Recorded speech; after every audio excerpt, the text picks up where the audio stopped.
Yuk jadi bagian dari dakwah kami. Dukung operasional dakwah dan sosial kami, raih pahala amal jariah yang terus mengalir sampai hari kiamat. Assalamualaikum warahmatullahi wabarakatuh. Alhamdulillah wassalatu wassalamu ala Rasulillah. Segala puji dan puja kehadirat Allah Subhanahu wa taala, juga salawat dan taslim kepada Nabi besar Muhammad sallallahu alaihi wa ala alihi wa sahbihi wasallam.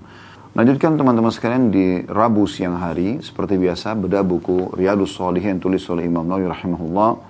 Dan kita masih di bab ke-65, bab yang perlu diperhatikan oleh setiap muslim dan muslimah, bab mengingat mati dan membatasi angan-angan. Bagaimana kita sudah menjelaskan panjang lebar apa yang dipaparkan oleh Imam Nawawi rahimahullah dari dalil Al-Quran, baik itu surah Al-Imran ayat 185 yang memastikan setiap jiwa pasti akan merasakan mati. Kemudian juga surah Luqman ayat 34, bagaimana kita dianjurkan agar selalu punya persiapan untuk menghadapi kematian nanti dari amal-amal saleh serta bertaubat dari dosa-dosa yang pernah dilakukan. Kemudian juga surah An-Nahl ayat 61 tentang masalah bagaimana Allah memastikan kalau ajal datang tidak akan pernah terlambat sesaat pun siapapun dia. Ya.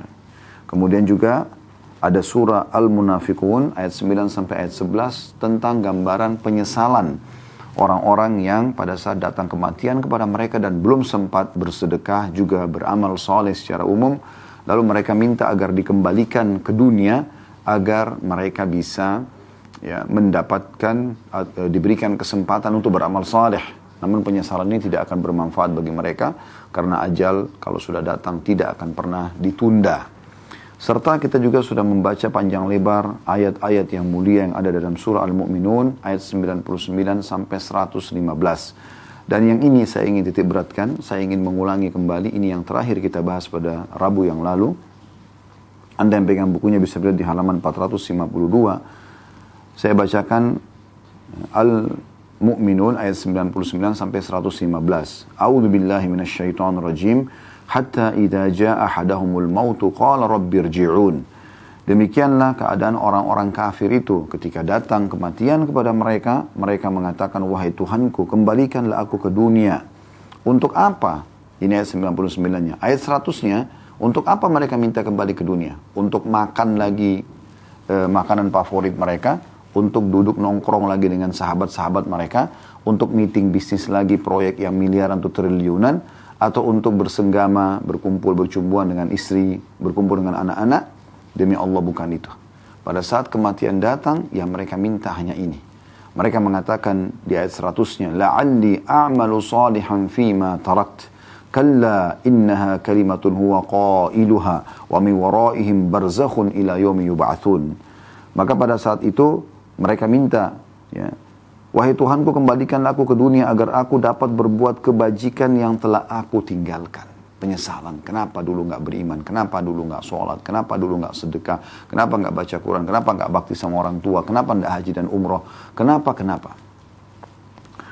Lalu Allah mengatakan sekali-kali tidak.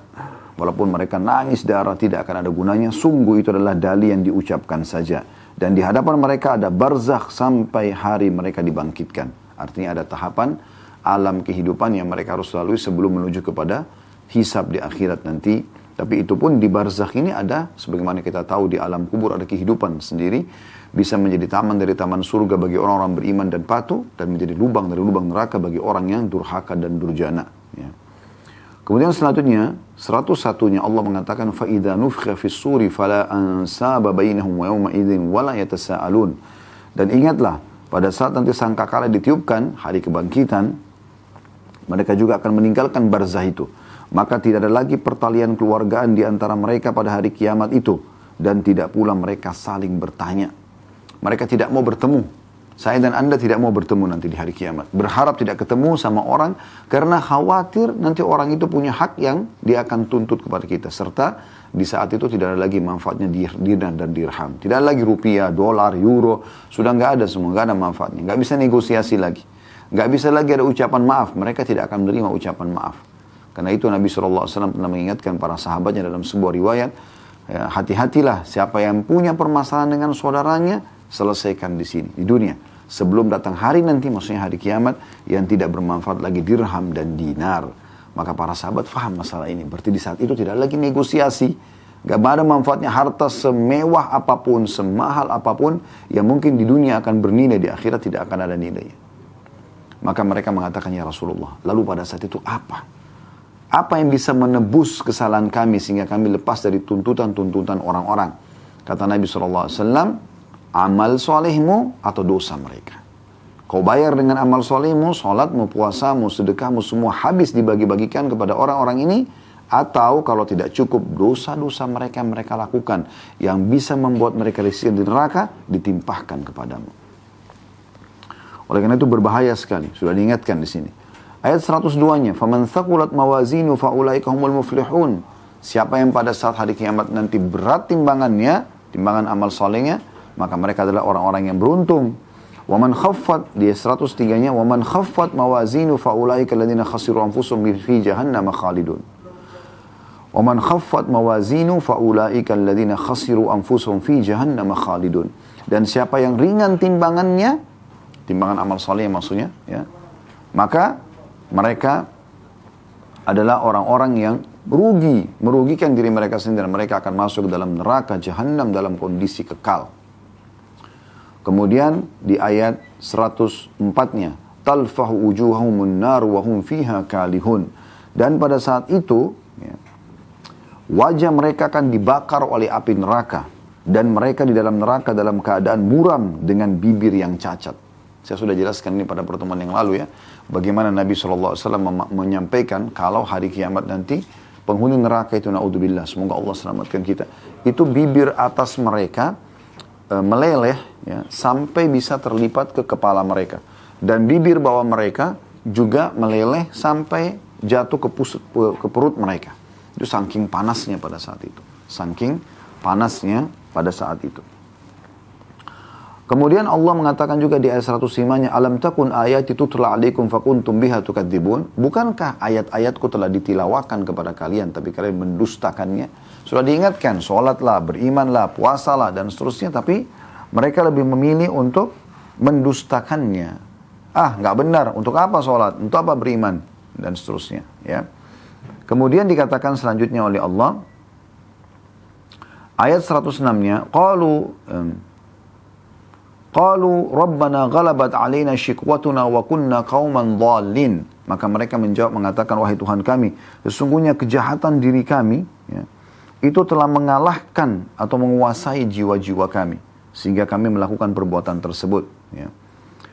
Kemudian mereka mengatakan ya, dan kami termasuk orang-orang yang sesat. Di ayat 107-nya, Rabbana akhrijna minha fa in udna fa inna zalimun. Wahai Tuhan kami, keluarkan kami, tolong berikan kami kesempatan keluar dari neraka ini. Dan kalau kami masih kembali juga melakukan perbuatan pelanggaran, maka kami termasuk orang-orang zalim. Di saat itu, Allah subhanahu wa ta'ala menjawab mereka di 108-nya. Qala khsa'u fiha wa la tukallimun. Kata Allah subhanahu wa ta'ala, terhinalah kalian di dalamnya dan jangan pernah kalian berbicara denganku. Jangan pernah kalian berbicara denganku. Saya sudah jelaskan ada sebuah riwayat yang pernah kita bedah ini ya. Riwayat di dalam bedah buku Rasulullah SAW cerita tentang surga dan neraka. Bagaimana penghuni neraka karena kesulitannya, beratnya siksaan pada saat itu. Sampai-sampai mereka, mereka panggil para penjaga neraka dari malaikat. Ya, agar para penjaga neraka ini coba ya, meminta kepada Allah agar meringankan siksa buat mereka. Tapi penjaga neraka tidak menjawab ratusan tahun ya, atau bahkan lebih daripada itu. Lalu setelah menjawab pun mereka mengatakan kalian tetap akan kekal di situ ya. Tidak mungkin ya. Kemudian setelah itu mereka pun ya, berbicara dengan Tuhan mereka. Lalu Allah tidak menjawab mereka seumur dunia, kata Nabi SAW. Berapa miliar tahun itu. Setelah itu pun Allah mengucapkan kalimat ini, qala khsa'u fiha wa la tukallimun. Terhinalah kalian dalamnya dan jangan pernah kalian berbicara denganku. Na'udzubillah. Lalu apa yang diharapkan kalau setelah sang pencipta Allah yang maha pengasih pun sudah membenci mereka sampai pada tingkat seperti ini. Di 109-nya, innahu kana fariqum min ibadi yaquluna rabbana amanna faghfir lana warhamna wa anta khairur rahimin. Sesungguhnya di dunia dulu ada di antara hamba-hambaku yang mengucapkan, wahai Tuhan kami telah beriman kepadamu, maka ampunilah dosa-dosa kami. Dan kasihanilah kami karena engkau adalah zat yang maha pengasih. Kemudian 110-nya Allah mengatakan, فَاتَّخَذْتُمُهُمْ سِخْرِيًا حَتَّى أَنْسَوْكُمْ ذِكْرِي وَكُنْتُمْ مِنْهُمْ تَضْحَكُونَ. Dan pada saat itu kalian menjadikan mereka sebagai bahan-bahan olokan. Ya subhanallah, ini jelas sekali ya. Berapa banyak orang di masa kita sekarang mengolok-olok kaum mukminin, mencari-cari kesalahan mereka, sibuk dengan itu. Allah sudah mengatakan, kalian jadikan mereka sebagai bahan-bahan olokan. Orang yang setiap hari sibuk berdoa kepada Allah, mendekatkan diri kepada Allah, lalu diolok-olok, dicari-cari kesalahannya. Lalu Allah mengatakan, maka pada saat itu Allah menghinakan mereka. Ya. Dan kalian dulu menertawakan hamba-hambaku itu. Ayat 110-nya, 111-nya, Inni jazaitumul yawma bima sabaru annahum humul faizun. Maka aku akan berikan balasan kepada mereka di hari ini, ya di hari kiamat nanti, bahwasanya mereka adalah hamba-hambaku yang mendapatkan kemenangan. Lalu kemudian Allah bertanya kepada mereka kembali, ahli neraka ini, di 112-nya. Qala kam labithtum fil ardi adada sinin. Berapa lama kalian hidup dulu di dunia? Ya. Setelah mereka lalui puluhan tahun, mungkin ada umurnya sampai ratusan tahun. 113-nya mereka mengatakan, qalu labithna yawman aw ba'da yawmin fas'alil 'adin. Sesungguhnya kami hanya hidup sehari atau setengah hari saja di dunia. Maka tanyakanlah kepada mereka-mereka yang menghitung, gitu kan. Maksudnya mereka saling bertanya sama yang lain, ini ada yang tahu nggak berapa lama kita hidup? Perasaan seperti cuma setengah hari atau satu hari saja, gitu. Di 114-nya, qala in labithtum illa qalila law annakum kuntum ta'lamun. Lalu Allah pun menjawab mengatakan, kalian tidak tinggal di dunia melainkan sebentar saja, jika kalian benar-benar mengetahui itu. Lalu Allah mengatakan menutup di 115-nya, afahasibtum annama khalaqnakum abathan wa annakum ilaina la turja'un.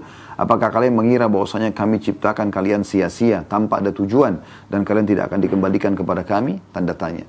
Ini semua Allah berikan kita bocorannya, ya, dibeberkan kepada kita sekarang tentang kejadian yang akan terjadi di hari kiamat nanti.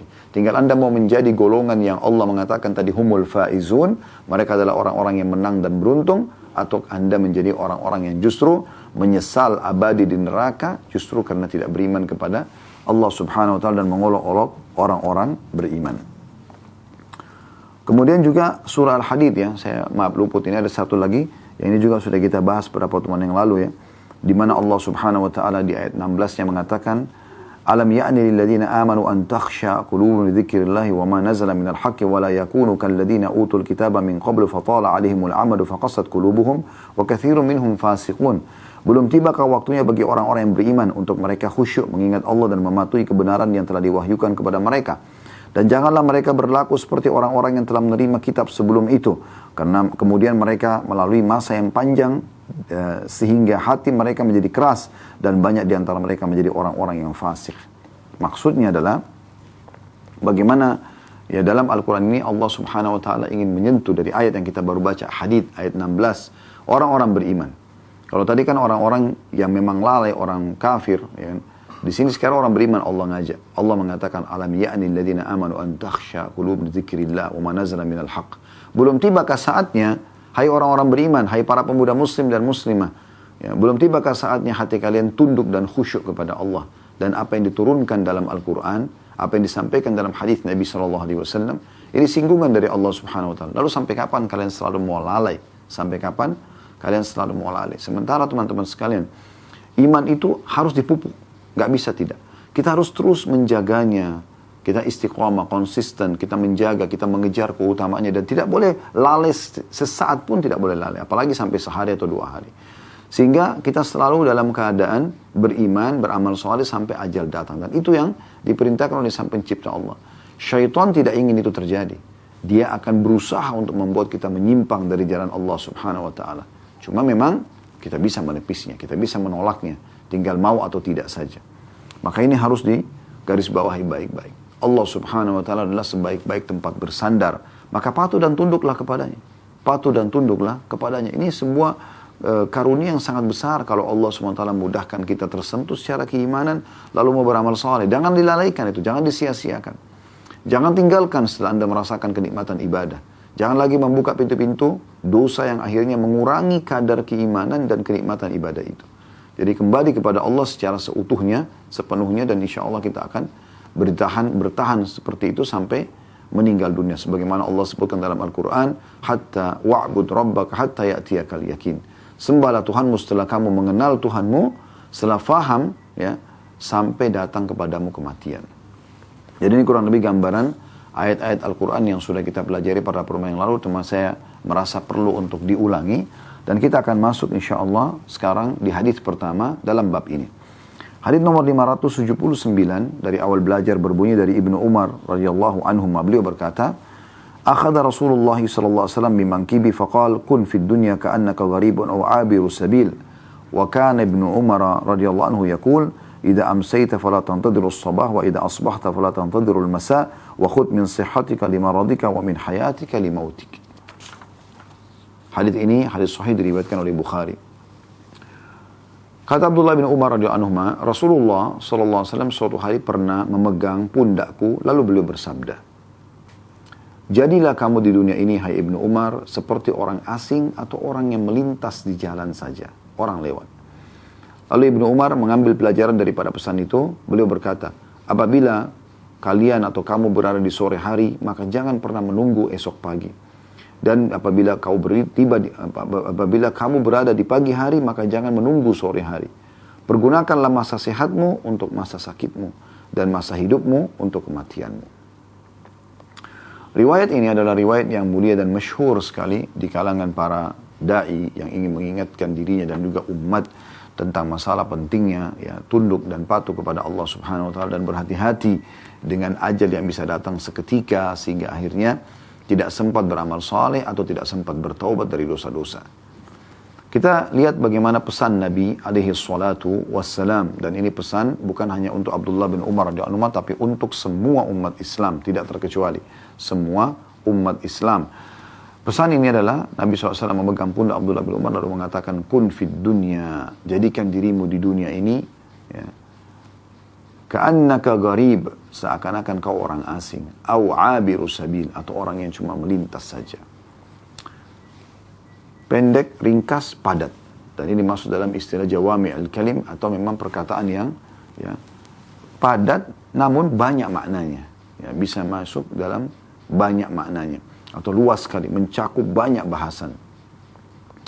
Di sini teman-teman sekalian, Nabi SAW ingin menepis dari Abdullah bin Umar dan juga sahabatnya cinta dunia yang berlebihan, gitu kan, yang akhirnya membuat lalai terhadap akhirat. Makanya beliau mengatakan, jadikan dirimu di dunia ini seperti orang yang asing. Kita tahu kalau kita ada di satu tempat, kita belum mengenal siapapun di sana, belum mengenal cuacanya, belum mengenal waktunya ya, jam kalau kita sekarang mungkin perbedaan jam dengan negara kita misalnya. Kita belum kenal, belum adaptasi dengan makanan dan minuman dan segala macam. Kita merasa asing. Nah seperti itu kita harus jadikan diri kita di dunia. Jadi jangan justru kita seperti orang yang luar biasa di sini, ya, orang yang menjadikan dunia sebagai target utamanya. Sampai Syekh Utsaimin rahimahullah, salah satu ulama Saudi, mengatakan seharusnya setiap mukmin menjadikan dunia ini seperti, maaf ini bahasa beliau, seperti orang yang masuk ke WC, menyelesaikan hajatnya lalu kemudian dia pergi. Jadi memang di sini tempatnya kita menyelesaikan hajat lalu kemudian kita pergi. Tentu di sini bukan menghina kondisi dunia, bukan, tapi maksudnya orang harus menjadikan dirinya seperti orang yang ya tergesa-gesa, dia harus meninggalkan menuju ke akhiratnya. Dalam riwayat lain Nabi SAW mengatakan, ada apa aku dengan dunia? Sementara perumpamaan aku dengan dunia seperti ya orang yang penat, musafir yang penat, kemudian dia mampir di bawah sebuah pohon, kemudian dia jalan, ya, pada saat penatnya sudah hilang. Jadi seperti itu saja. Oleh karena itu, seorang mukmin yang sudah paham akhirat targetnya, dia sibuk mengisi waktu-waktu yang Allah berikan umur ini dengan hal-hal yang mahal sekali dari amal-amal saleh. Ya. Kesempatan beramal saleh sekecil apapun, ya. Menjalankan sabda Nabi SAW, la tahkiranna minal ma'rufi syai'a. Jangan menganggap remeh satupun perbuatan amal saleh, ya. Semua dikerjakan, sibuk dengan itu. Dan apapun yang luput dari dunia tidak akan menjadi masalah buat dia. Orang yang targetnya akhirat, subhanallah, tidak berhasil mendapatkan makanan favorit di restoran, tidak ada masalah. Tidak berhasil membeli pakaian bermerek yang memang dia inginkan, juga tidak masalah. Tidak berhasil menikah dengan orang yang dia sukai, tidak masalah. Tidak berhasil ya mendapatkan sebuah proyek yang dia inginkan, juga tidak masalah. Tidak, apapun urusan dunia yang tidak didapatkan, kecil bagi dia. Yang penting jangan akhirat.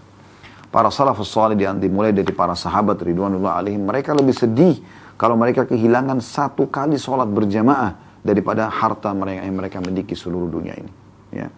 Umar bin Khattab pernah telat sholat berjamaah asar satu kali saja, beliau bersedekah ya, sekian banyak harta untuk menebus karena menyesalnya dengan masalah itu. Dunia dihabiskan untuk akhirat. Gitu ya. Jadi orang mukmin seperti itu teman-teman sekalian. Jadi jangan pernah Anda jadikan bahan introspeksi diri. Kalau Anda masih merasa bahwasanya ya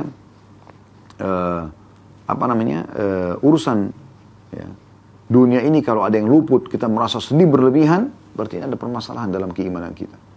Tapi pada saat kita tidak peduli dengan itu, apapun yang luput dari dunia kita menganggap biasa saja dan kita langsung ikhtiar mencari yang lain. Kayak tadi contoh, kita ingin sekali makan satu restoran favorit yang terkenal, yang lagi booming dan segala macam. Kemudian kita dapat tertutup, udah nggak ada atau habis makanannya. Udah, kalau saat itu Anda bisa menerima dan tidak kecewa, ya sudah kita makan tempat lain selesai. Maka di saat itu kita bisa menilai bahwasanya iman kita dalam hati insya Allah cukup baik. Ya, karena kita tidak peduli dengan urusan dunia. Tapi di saat itu kita menyesal, mungkin memikirkan sampai berapa hari, menjadikannya sebagai bahan pembicaraan berhari-hari, seakan-akan sudah hilang sesuatu yang sangat besar hanya karena tidak sempat makan makanan favorit di waktu yang sama bersama dengan teman-teman karena habis atau tidak mendapatkan tempat. Ini tanda kutip ya, butuh dicek kembali keimanan. Dia butuh introspeksi diri masalah keimanannya. Begitu juga dengan semua hubungan dunia-dunia ini, urusan dunia dari kendaraan, dari pakaian, dari makanan, dari pasangan hidup, dari keturunan, semua ini adalah urusan dunia.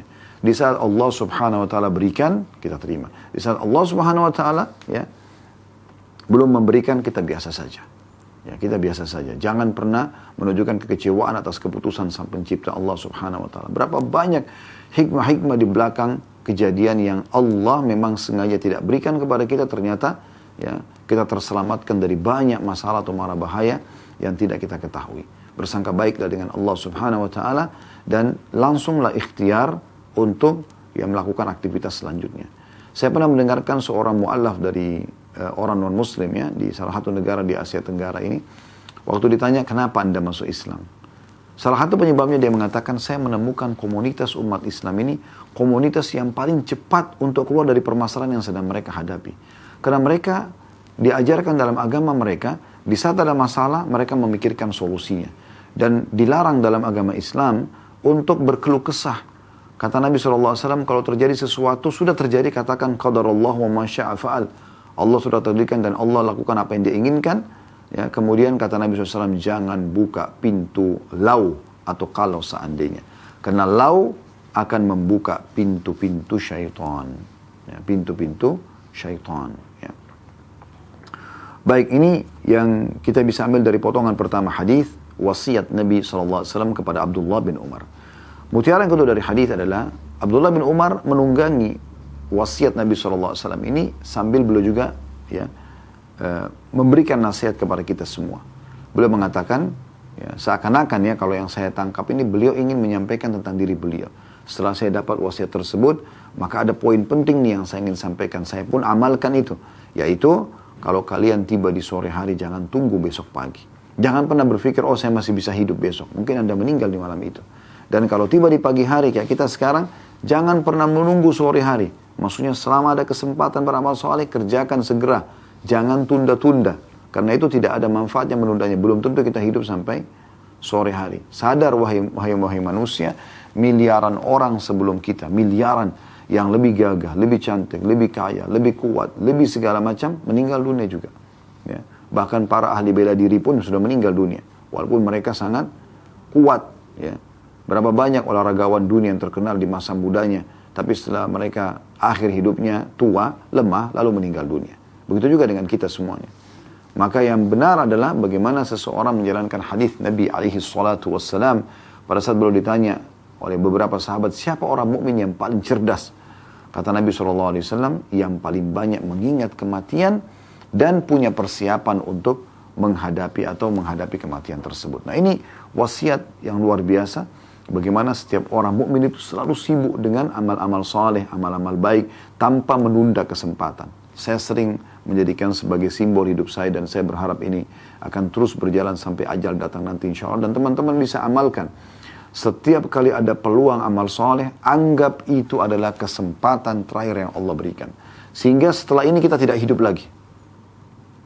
Dengan prinsip seperti ini, setiap kali ada orang miskin minta, kita akan berpikir atau kita akan tersentuh secara keimanan dalam hati, mungkin sedekah ini adalah sedekah yang terakhir. Maka kita jangan sampai tunda, jangan sampai ikuti bisikan syaitan atau negosiasi sama syaitan seakan-akan masih ada orang miskin lagi di depan sana yang lebih butuh. Tidak, sekarang di depan mata eksekusi. Saya sudah sering bilang teman-teman sekalian, mohon maaf kalau bahasa saya ini ada yang keliru, tapi saya membahasakan apa yang saya rasakan, gitu kan. Kalau sedang ada kesempatan amal soleh, saatnya eksekusi dan bukan negosiasi sama syaitan. Kalau negosiasi sama syaitan tidak akan pernah berhasil, atau minimal kita akan mencari yang paling sedikit pahalanya. Tapi saatnya kita pada saat itu memberikan yang terbaik dan menanamkan dalam diri kita, ini amal saya yang terakhir. Mungkin ini sedekah saya yang terakhir. Mungkin zikir saya yang terakhir. Mungkin doa saya yang terakhir. Mungkin bacaan ayat Al-Quran terakhir. Mungkin ini kesempatan terakhir saya membantu orang miskin atau tetangga. Mungkin ini terakhir kali saya umrah dan haji. Mungkin ini terakhir kali saya berjihad, saya menuntut ilmu dan seterusnya. Maka ini akan membuat kita selalu tersibukkan dengan amal soleh. Ingat, yang bisa menyelamatkan dirimu hai muslim adalah kamu sendiri.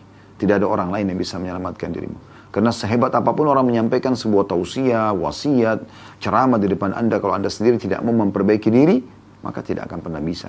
Dan Allah subhanahu wa ta'ala pun akan memberikan perbaikan diri kalau anda sudah memulainya. Ingat firman Allah subhanahu wa ta'ala, Inna allaha la yughayyiru ma biqaumin hatta yughayyiru ma bi anfusihim. Allah tidak akan mengubah nasib satu kaum sampai mereka mengubah nasib mereka sendiri. Kalau kita sudah mulai mau memperbaiki diri, membenahi diri, mau mendekatkan diri kepada Allah, mau mengejar surga, mau jauhkan diri dari api neraka, di saat itu Allah akan mudahkan kita.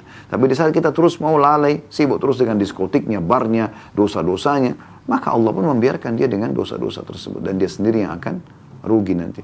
Ingat tadi surah Al-Mu'minun.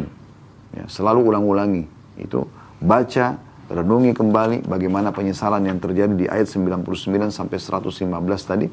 Mereka sangat menyesal nanti di akhirat, tapi penyesalan tidak ada gunanya. Penyesalan yang pertama pada saat melihat malaikat maut, karena mereka tidak bisa lagi kembali untuk beramal soleh. Dan penyesalan yang kedua pada saat melihat api neraka dan masuk ke dalamnya. Mereka minta dikeluarkan, tapi mustahil mereka dikeluarkan dari tempat tersebut. Dan mereka akan disiksa selama 24 jam non-stop, dan ini hanya karena pembangkangan yang tidak ada gunanya sama sekali. Pelampiasan biologis dengan cara zina bisa diganti dengan nikah. Meninggalkan atau makan daging babi atau daging hewan-hewan yang bertaring atau makanan-makanan tidak halal bisa diganti dengan makanan yang halal. Meninggalkan minuman keras, narkotika bisa diganti dengan minuman-minuman halal. Kenapa harus terjerumus pada pelanggaran agama? Kenapa nggak segera kembali kepada hal-hal yang baik? Kita masuk selanjutnya teman-teman sekalian, wasiat dari Ibnu Umar. Jadi mutiara yang kedua adalah bagaimana beliau mengingatkan agar jangan tunda amal soleh. Kalau tiba sore hari jangan tunggu pagi, kalau tiba pagi jangan tunggu sore hari. Mutiara yang ketiga di wasiat yang kedua dari Abdullah bin Umar, yaitu pergunakan masa sehatmu untuk masa sakitmu. Maksudnya selama masih sehat, ayo maksimalkan. Ya, mungkin kita semua sudah pernah mengalami sakit di saat kita sakit, apalagi kalau sudah sampai dirawat di rumah sakit, diinfus, atau mungkin ada orang ya yang sempat pingsan bahkan. Di saat itu tidak ada kesempatan untuk beramal soleh. Gitu kan?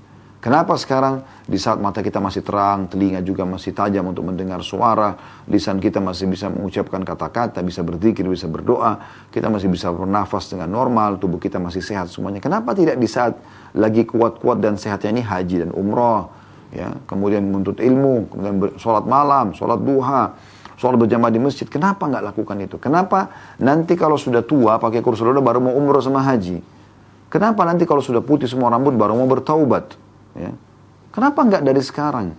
Kenapa selalu ada pemahaman nikmati masa mudamu, tanda kutip, untuk maksiat? Kau kan masih muda, kenapa nggak pacaran nak? Kenapa nggak ini? Coba saja. Ayah dan ibu juga begitu kok dulu. Kan ini aneh sekali. Kenapa justru masa muda yang sehat, yang memang harusnya produktif, ya, di saat itu harusnya menikah, harusnya haji dan umroh, harusnya sibuk menuntut ilmu, harusnya bekerja mencari rezeki halal, gitu, harusnya berjihad. Semua ini malah dipakai dalam hal-hal yang tidak benar, mengikuti kehidupan pola orang-orang non-muslim. Oh, sudah 18 tahun atau sudah mulai balik sekarang, saatnya bebas. Boleh mencoba minuman keras, seks bebas, ya. Kemudian juga bisa tuntut orang tuanya bahkan. Ini aneh sekali. Berbeda sekali antara konsep kita dengan konsep kehidupan mereka. Kembali kepada agama kita, maka kita akan dapat panduan yang benar tentunya. Dan tidak ada agama di sisi Allah kecuali Islam yang mulia ini. Oleh karena itu, maksimalkan masa sehat itu.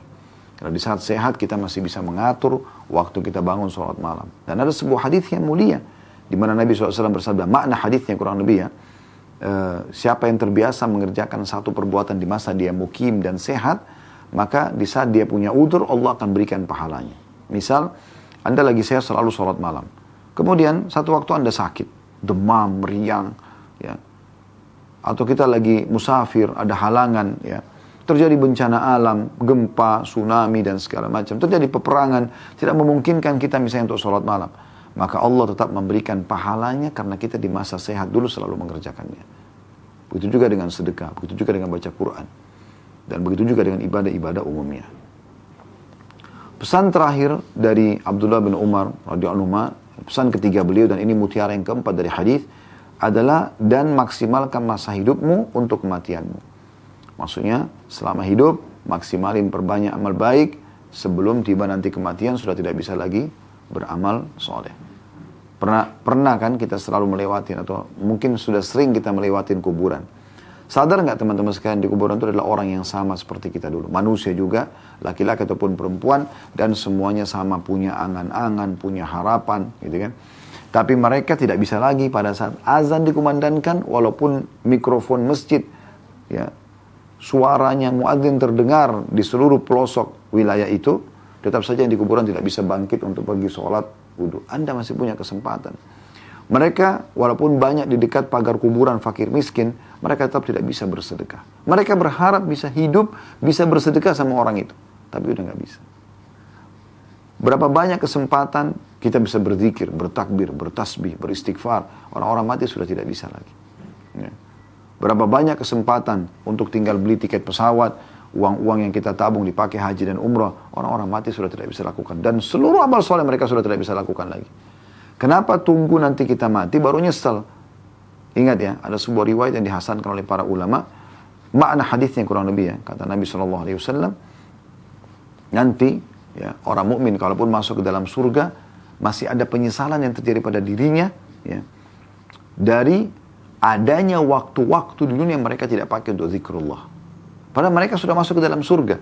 Tapi mereka ada penyesalan, kenapa dulu di dunia ada sekian menit, sekian detik, sekian jam, sekian hari, sekian pekan, sekian tahun, saya nggak pakai ibadah kepada Allah. Mereka masih punya penyesalan walaupun mereka sudah masuk ke dalam surga. Karena dengan dimaksimalkan waktu-waktu itu, ternyata bisa membuat menambah derajat di surga. Dan itu tidak bisa diulangi. Ingat, kesempatan amal soleh tidak bisa diulangi. Kapan luput dari Anda tadi sholat berjamaah zuhur di masjid misalnya. Kalau Anda dengarkan ceramah ini, kemudian Anda terfikir, oh iya, saya pengen sholat berjamaah di masjid. Sudah tidak bisa Anda perbaikin. Anda bisa ke masjid sholat, tapi bukan dapat pahala jamaah pertama. Dan tidak bisa diperbaikin. Setiap amal soleh yang sudah luput, tidak bisa diperbaikin. Yang bisa kita coba berbuat ke depannya. Beda dengan dosa. Dosa kalau kita kerjakan, Allah dengan kemahamurahnya masih berikan kesempatan kita untuk taubat. Itu bisa. Tapi kalau ini nggak bisa. Ya, ini poin perlu digarisbawahi tentunya. Hadis selanjutnya, hadis nomor 580 dari Ibnu Umar radhiyallahu anhu bahwa Rasulullah sallallahu alaihi wasallam bersabda, "Ma haqqu imri'in muslimin lahu syai'un yusi fihi yabitu lailataini illa wa wasiyatuhu maktubatun 'indahu." Hadis ini diriwayatkan oleh Bukhari dan Muslim, ini lafaz Imam Bukhari. Terjemahannya, tidak patut bagi seorang muslim melewati 2 malam di mana dia mempunyai sesuatu yang akan diwasiatkan, melainkan wasiatnya sudah tertulis di sisinya. Dalam riwayat Imam Muslim, yabitu thalatha layalin, melewati 3 malam. Ibnu Umar radhiyallahu anhu berkata, semenjak saya mendengarkan Rasulullah SAW bersabda demikian, saya tidak pernah melewatkan 1 malam pun, melainkan wasiatku sudah tertulis di sisiku. Apa maknanya hadis ini? Kita jelaskan dulu secara global. Wasiat itu sesuatu yang Anda tulis, ya. Yang mungkin wasiat ini akan memudahkan Anda lepas dari hisab di hari kiamat. Contoh misal, Anda punya utang sama si fulan. Anda belum punya kemampuan untuk bayar. Anda tidak tahu kapan bisa bayar. Tulis wasiat. Kalau saya punya utang sama si fulan, tolong kalau saya meninggal dan belum sempat dibayar, maka dibayarkan dari warisan saya atau ada di antara wali saya membayarnya, misal contoh. Atau Anda pernah punya masalah sama seseorang. Anda lagi mencarinya dan belum menemukannya. ya, dan Anda khawatir nanti dia tuntut Anda di hari kiamat, maka tulis wasiat. Saya punya janjian sama si fulan, gitu kan, dan saya berharap, saya pernah masalah dengan si fulan, saya bersalah, saya sudah coba mencarinya belum menemukan. Kalau saya sampai meninggal belum sempat menemuinya, maka saya berharap ahli waris saya menyampaikan kepadanya atau kepada walinya, ya, haknya. Kalau ada materi dikembalikan, kalau ada perusakan citra, ya, diperbaikin dan seterusnya, gitu kan. Maka ini semua wasiat. Contoh misalnya wasiat juga yang lain adalah sabda Nabi SAW, Allah telah menjadikan sepertiga dari harta kalian untuk menambah, ya, amal buat kalian. Maksudnya kalau saat kita meninggal kita boleh tulis wasiat. Sepertiga harta saya untuk pesantren ini, untuk masjid, untuk rumah anak yatim, untuk jembatan, sepertiga harta. Tidak boleh lebih daripada sepertiga harta. Maka wasiatkan itu, supaya jangan semua harta nanti jadi warisan saja. Karena belum tentu ahli waris membangun masjid buat kita. Gitu kan? Sepertiga harta, artinya kalau kita tinggalkan 900 juta, ada 300 juta bisa diinfakkan, sedekahkan untuk aktivitas kita nanti, untuk aktivitas di dunia, dari amal soleh yang kita akan panen pahalanya di hari kiamat nanti. Ini makna global daripada hadis ini. Mutiara dari hadis yang pertama adalah adanya perintah Nabi SAW untuk berwasiat.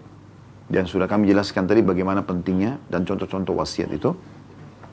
Kemudian yang kedua, anjuran Nabi SAW jangan lebih dari 2 malam ataupun 3 malam. Kalau sudah terlintas itu selalu, ya, terfikir di benak kita, bagaimana saya minta maaf sama fulan, bagaimana saya bayar utang saya, bagaimana ini dan itu, maka segera saja tulis wasiat. Ya. Dan wasiat ini tentu diberitahukan kepada ahli waris kita atau kepada pasangan kita, ya. Ini ada wasiat saya, tolong kalau saya meninggal belum sempat saya laksanakan, tolong dijalankan. Dan tidak ada wasiat pada kemaksiatan, ya. Tidak boleh wasiat pada kemaksiatan gitu, ya. Dan tidak boleh juga wasiat kalau harta diberikan kepada ahli waris. Tidak boleh kita mengatakan rumah ini buat anak saya si fulan, rumah yang sana buat anak saya si fulan. Ini wasiat tidak boleh dilakukan, gitu kan. Karena kata Nabi SAW, la wasiat diwaris. Tidak ada wasiat untuk ahli waris karena mereka sudah punya hak waris, gitu kan. Tapi kalau wasiat harta adalah untuk diri Anda sendiri, ya, untuk Anda sedekahkan, ya, sepertiga harta tersebut. Hadis ke-581 berbunyi dari Anas radhiyallahu anhu, beliau berkata, khattan Nabi sallallahu alaihi wasallam khututan faqal, hadzal insan wa hadza ajaluh wa bainama huwa kadzalik id jaa al-khattul aqrab. Nabi sallallahu alaihi wasallam pernah membuat garis-garis. Lalu beliau bersabda, ini adalah manusia dan ini adalah ajalnya. Ketika ia sedang begitu, tiba-tiba datanglah garis yang terdekat. Hadis ini diriwayatkan oleh Bukhari. Saya hubungkan ini dengan hadis nomor 582 karena sejalan dan saling menjelaskan satu sama yang lain. Yaitu hadis Ibnu Mas'ud radhiyallahu anhu, beliau berkata, khattan Nabi sallallahu alaihi wasallam khattan murabba'an wa khattan fil wasati kharijan minhum. وخط خططا صغارا إلى هذا الذي في الوسط من جانبه الذي في الوسط فقال هذا الإنسان وهذا أجله محيطا به أو قد أحاط به وهذا الذي هو خارج أمله وهذه الخطط الصغار الأعرض فإن أخطأه هذا ناهشه هذا wa in akhta'u hadza nahashahu hadza. Hadis ini diriwayatkan oleh Bukhari. Terjemahannya, Nabi SAW membuat garis dalam bentuk persegi 4. Lalu beliau membuat garis lurus di tengahnya sampai keluar dari kotak persegi 4 itu. Kemudian beliau membuat garis-garis kecil di tengah kotak persegi 4 pada salah satu bagian dari garis yang ada di tengah. Lalu beliau bersabda, ini adalah manusia. Dan ini adalah ajalnya. Mengepungnya atau telah mengepungnya. Dan yang keluar ini adalah angan-angannya. Dan garis-garis kecil ini adalah hal-hal insidental. Jika satu hal insidental tidak mengenainya, maka yang berikut akan mengenainya. Jika yang berikut tidak mengenainya, maka yang berikutnya lagi pasti mengenainya. Dan di buku ini, kalau yang pegang bukunya, di situ digambarkan bagaimana bentuk kotak yang Nabi SAW buat ya. Jadi ada kotak persegi 4, kemudian beliau menggaris di tengah-tengahnya, garis yang panjang keluar dari kotak itu. Lalu kemudian di bagian atas, beliau menggaris dalam kotak itu ada garis-garis kecil. Cukup banyak, gitu kan. Nah di sini Nabi SAW menggambarkan, inilah manusia, kehidupannya, gitu kan. Ini adalah angan-angan ini, ajal mengepungnya, dan ini adalah angan-angannya. Kemudian datanglah satu garis yang ya, memotong garis-garis tersebut. Maksudnya, kotak itu adalah ajalnya, mengepungnya dari semua sisi, angan-angannya keluar dari kotak itu, melebihi daripada ajalnya, dan ada garis-garis kecil dalam kotak itu bagian atasnya atau bagian bawahnya, yang Nabi SAW gambarkan ini adalah hal-hal insidental yang akan terjadi dalam hidupnya. Kalau satu tidak kena, yang satu akan kena kepada dia. Baik, kita berikan gambaran umum daripada hadis ini. Nabi SAW pernah keluar dari masjid. Kemudian di saat sahabat lagi pada ngumpul, beliau menggunakan tongkat beliau atau sebuah ranting kayu. Kemudian beliau membuat kotak ini. Dibuatlah kotak, ya. Kemudian beliau mengatakan ini adalah ajal manusia, ya, kotak ini mengepung dia dari semua sisi. Kemudian beliau menggaris dari tengah sebelah kiri ke arah sebelah kanan dan melewati garis kotak itu. Beliau mengatakan ini adalah ajalnya, ya. Ini adalah angan-angannya, melewati kotak ajalnya. Kemudian beliau menggaris garis-garis kecil di bagian atas kotak itu, kalau dibagi dua tadi. Yang boleh mengatakan ini hal insidental yang bisa terjadi dalam kehidupannya. Kalau satu luput, yang satu akan mengenainya. Jadi dari riwayat ini kita bisa lihat bagaimana Nabi SAW menggambarkan bahwasanya manusia itu punya angan-angan banyak sekali berhubungan dengan masalah dunia. Namun sayangnya mereka lupa kalau mereka akan meninggal dunia. Ya, mereka lupa kalau mereka akan meninggal dunia. Dan ini yang berbahaya sekali. Banyak orang di antara kita, semoga Allah selamatkan, selalu lalai. Seakan-akan mati itu tidak akan datang kepada dia. Karena badannya masih sehat, selalu terkelabui dengan, oh kalau 30 tahun, umur saya masih 30 tahun kok. Dia selalu orang di atas dia. Orang yang masih ada 40 tahun, yang 50 tahun, yang 60 tahun. Berarti dia anggap dirinya masih muda. Dan dia lupa, kalau di bawah dia, generasi-generasi sudah banyak yang lahir. Ada bayi-bayi yang banyak lahir, sudah ada anak-anak, ya, sudah ada orang yang meranjak remaja, yang sudah mungkin setengah umur dia. Kalau dia 30 tahun itu 15 tahun, gitu kan. Itu sudah generasi, sudah jelas itu tanda-tanda kematian kita dengan datangnya generasi-generasi baru ini. Berarti nanti kita akan meninggal sebagaimana orang-orang tua kita dulu itu meninggal, lalu kita akan digantikan oleh generasi-generasi baru ini. Begitu terus mereka juga akan sama sampai nanti manusia terakhir menjelang hari kiamat yang Allah ciptakan. Maka banyak manusia lalai. Maka pesan tadi Abdullah bin Umar itu penting sekali. Kalau kalian tiba sore hari jangan tunggu pagi. Kalau kalian tiba pagi jangan tunggu sore. Karena memang nggak ada jaminan kita masih bisa hidup. Subhanallah, ajal itu teman-teman sekalian sesuatu yang misterius. Dan kalau datang, tidak bisa ditepis. Nggak bisa ditepis, susah. Gitu. Dan tidak ada yang bisa nolong. Antara kita dengan malaikat maut. Orang sekitar kita pun walaupun mereka memiliki mata yang sangat tajam, tidak akan bisa melihat malaikat maut tersebut. Mereka hanya diam, terdiam, dan pasrah. Tidak bisa membantu apa-apa. Dokter pun dengan teknologi canggih pun tidak bisa berbuat apa-apa. Mereka pasti hanya mengatakan, oh sudah, tidak bisa lagi dibantu, selesai. Dan meninggallah orang tersebut. Siapapun dia. Penguasa, pengusaha, ya, semuanya, pemimpin, bawahan, orang kaya, orang miskin, orang sakit, orang sehat, laki-laki, perempuan, orang dari suku yang terkenal, jalur nasabnya bagus, atau orang yang mungkin tidak dikenal, jalur nasabnya, sama saja. Mereka akan meninggal pada saat itu. Maka harus hati-hati. Karena Nabi SAW mengatakan kebanyakan angan-angan manusia ini melewati garis batas ajalnya. Kalau sesuatu yang kita jadikan sebagai harapan kita, angan-angan kita adalah hal yang baik, misalnya kita mengejar akhirat, mengejar surga, sibuk dengan amal soleh, apalagi, ini positif. Tapi yang dimaksud sini bukan itu. Angan-angan yang bisa membuat dia lalai, gitu. Jadi angan-angan yang berlebihan, selalu pikirannya dunia. Anda lihat orang-orang non-muslim itu selalu targetnya dari perusahaan ke perusahaan apalagi, dari mobil ke mobil apalagi, dan seterusnya. Mereka terus begitu, dari minuman keras ke minuman keras yang mana lagi. Memang mereka sibuk dengan itu. Kalau kita tidak seperti itu, dunia boleh kita nikmati tapi hanya untuk ditunggangi menuju ke akhirat, bukan menjadi target utama. Sehingga kalaupun ada luput dari dunia tidak masalah buat kita. Seperti itu gambarannya. Ya. Ini gambaran umumnya hadits ini. Kita ambil pelajaran daripada hadits ini. Ya. Yang pertama adalah retorika dalam mengajar atau berdakwah. Ya. Bagi setiap guru, bagi setiap dai ini bisa digunakan. Jadi tidak selamanya harus monoton mengucapkan kata-kata saja. Tapi di mana ada saatnya di mana kita memberikan perumpamaan-perumpamaan, contoh-contoh, ya, yang mungkin contoh-contoh ini bisa lebih mengena, ya, lebih mengena.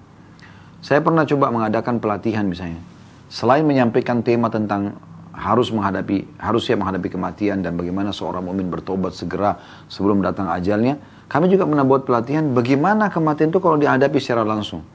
Dalam 5 menit saja menjadi jenazah, maka mereka bisa merasakan pakai kain kafan, turun di liang lahat, kemudian merenungi bagaimana peluang-peluang amal soleh yang luput, bagaimana dosa-dosa yang pernah dilakukan tidak sempat bertobat dan Allah akan hukum. Itu ternyata pengaruhnya secara kejiwaan besar sekali. Ini salah satu retorika. Dan ini yang Nabi SAW praktikin dengan berbagai macam retorika yang beliau sampaikan. Misalnya beliau memberikan contoh, selain menyebutkan tentang masalah jihad, beliau juga terjun di medan jihad, gitu kan. Beliau menyebutkan tentang masalah keperkasaan, keberanian, maka beliau, kata Ali bin Abi Thalib, kami kalau sudah merasa terdesak di medan perang, kami berlindung di belakang Nabi SAW. Beliau ada di kancah peperangan, bukan cuma seperti raja-raja yang duduk santai, semua tentaranya yang bergerak, dia cuma perintah sana sini dan tidak pernah mau tahu apa yang sedang terjadi, tidak seperti itu. Jadi praktek apa yang disampaikan itu sangat penting, dan semua praktisi dalam mengajar dan dalam berdakwah pasti berefek apa yang mereka sampaikan, karena Allah berikan keberkahan bagi orang yang sudah biasa mempraktikkan apa yang dia ucapkan. Misalnya dia sudah sholat malam, kalau dia perintahkan orang untuk sholat malam, maka akan lebih mudah bisa diterima dibandingkan dengan orang yang belum praktek sama sekali. Tapi intinya sebenarnya adalah bagaimana retorika dalam mengajar itu perlu divariasikan, gitu kan? Tidak monoton kepada satu cara, sehingga akhirnya ini akan melahirkan, ya, pengaruh-pengaruh yang berbeda di jiwa seseorang itu. Kemudian yang kedua, bagaimana seseorang manusia dari hadits ini kita ambil pelajaran menyadari bahwasanya ada batas ajal mereka, ada batas ajal mereka, dan semua pasti akan meninggal dunia. Serta yang ketiga adalah hati-hati dengan angan-angan kosong yang berhubungan dengan masalah dunia, yang akhirnya membuat kita lalai, selalu menunda taubat, selalu menunda-nunda sholat berjamaah hanya karena meeting bisnis dan urusan dunia semuanya, maka akhirnya membuat nanti penyesalan yang terjadi di akhir kehidupan kita. Allahu a'lam. Subhanakallahumma bihamdika asyhadu an la ilaha illa anta astaghfiruka wa atubu ilaik. Wassalamualaikum warahmatullahi wabarakatuh.